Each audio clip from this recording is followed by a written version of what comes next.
So guys, we're here at the track and we're going to discuss the night of the 10Ks PBs, the night of the 10K PBs even, my favourite race of the calendar year, what I've learned from last year and what I'm hoping to do in 6 days time basically. So as you can see behind me we've got the track. It's going to be a bit more of a talky episode, no fancy running around in this one, so if that's what you're here for, unfortunately you're going to have to watch me hold this weird goblet thing. It's called the snowball microphone.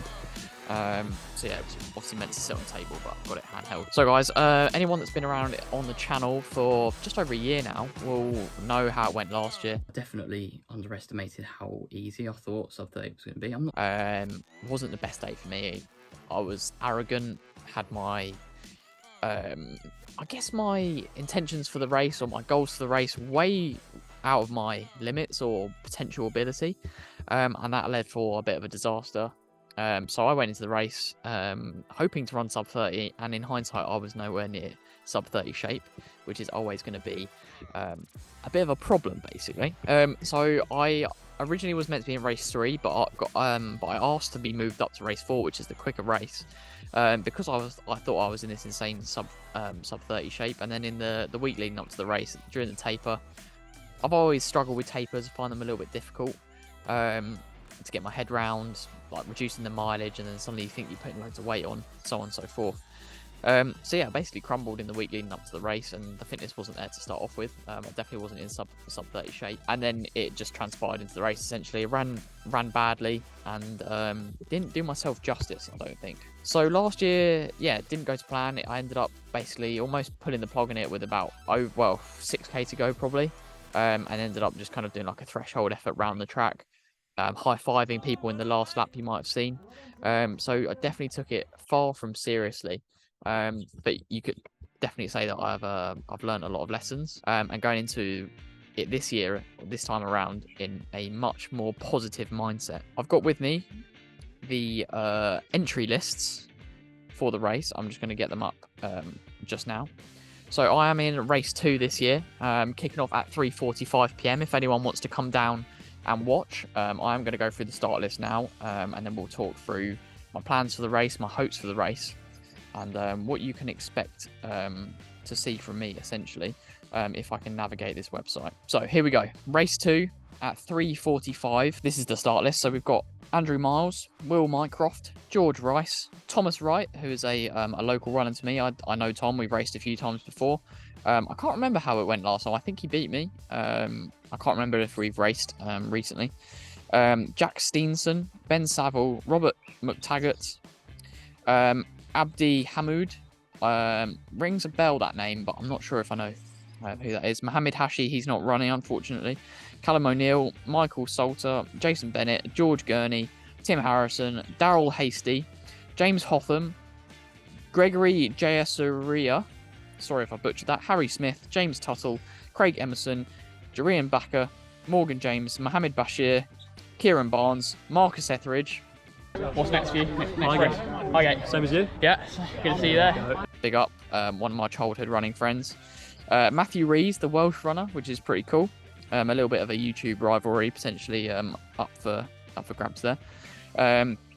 Charlie Rogers, Michael Eccles, Dan Galpin, Tom Higgs, Thomas Beadle, Thomas Brook, Ryan Hoare, Naphtali Moulton, Ollie Thorogood, Nicholas Torrey, Daniel James, Cole Gibbons, and Jonathan Carter.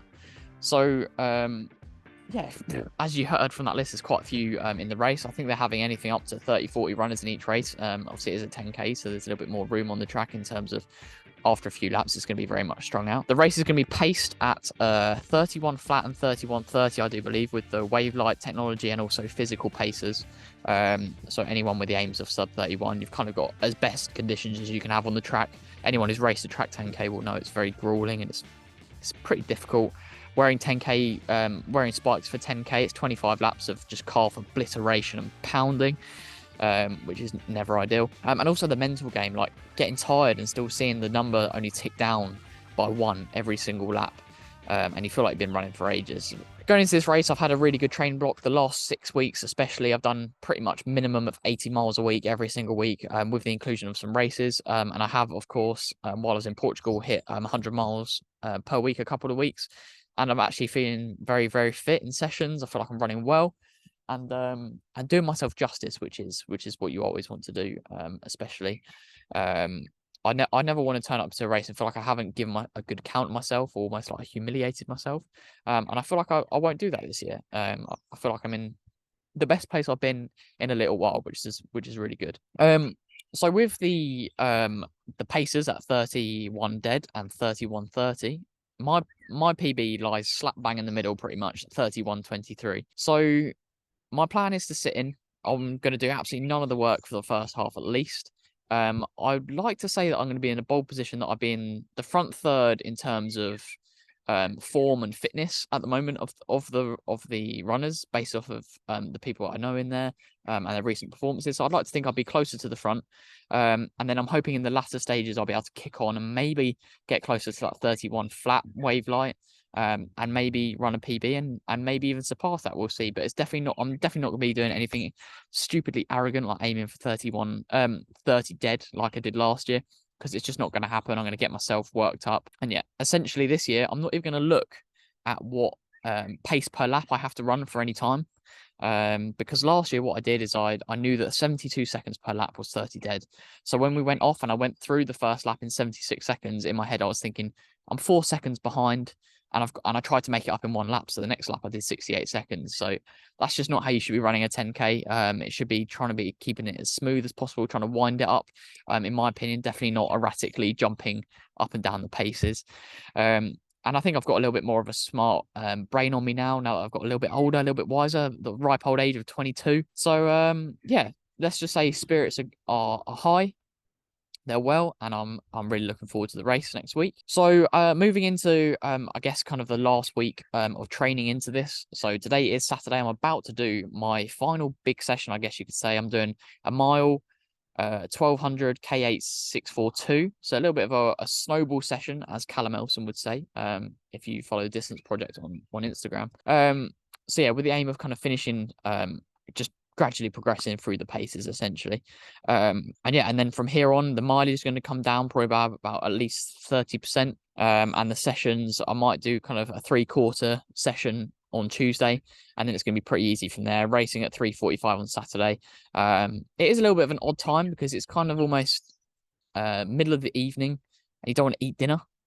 Well, you don't want to eat lunch, sorry, beforehand, and you also don't want to eat breakfast too late and then be trying to cram stuff in. So I think the plan is to just try and eat my normal breakfast at about 7-8 o'clock, and then maybe have like a smaller lunch at about 12-1, and then have my black coffee like I normally do, about 90 minutes to 2 hours before the race. Black coffee.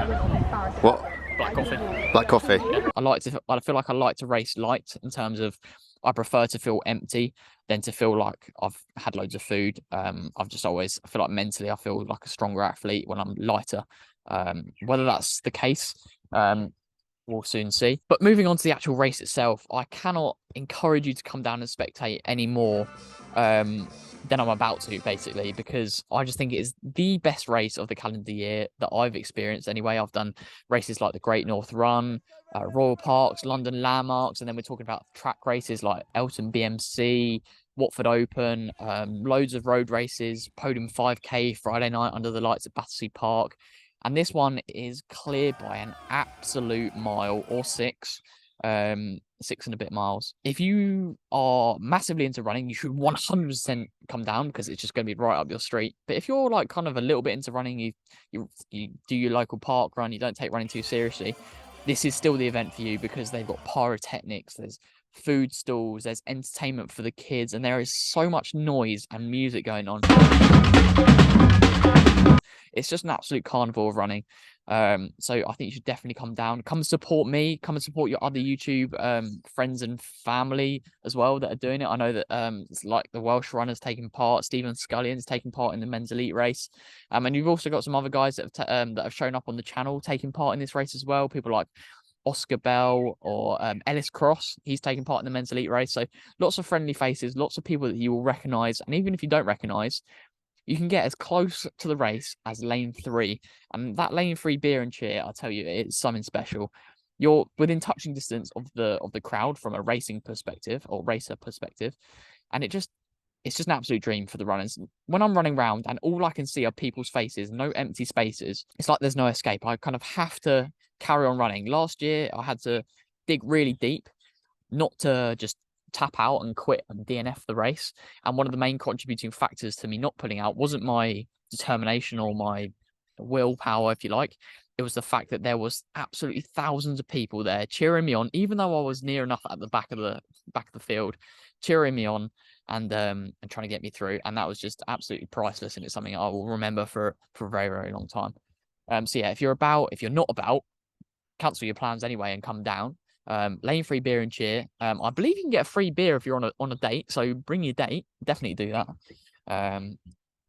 That's Riz if I've ever seen it. I think that is going to be the video, guys. My main aims for the video, or my main aims for the race, sorry, are going to be trying to attempt a little bit of a PB. But the one aim that trumps all the other aims that I've talked about in this video is having fun and having a good count of myself. If that means that I run 33 flat, but I feel like I've given absolutely everything to get over that line and it's an accurate representation of my fitness, then I'm content with that. I feel like I'm in a much stronger place this year than I have been in any other year, any other race. And that can only be good, right? So thank you guys for tuning in. I hope you've enjoyed a bit more of this talky episode. Hopefully there's been some stuff you can watch while I've been chatting. And if you like this sort of style video, you just let me know down in the comments, and I'll be sure to make some more of these. So anyway, guys, please like, subscribe, share with your running buddies, and yeah, don't forget to shout, "Come on, Cole!" while I'm running around 25 laps of Parliament Hill Athletics track. I'll see you there. Peace.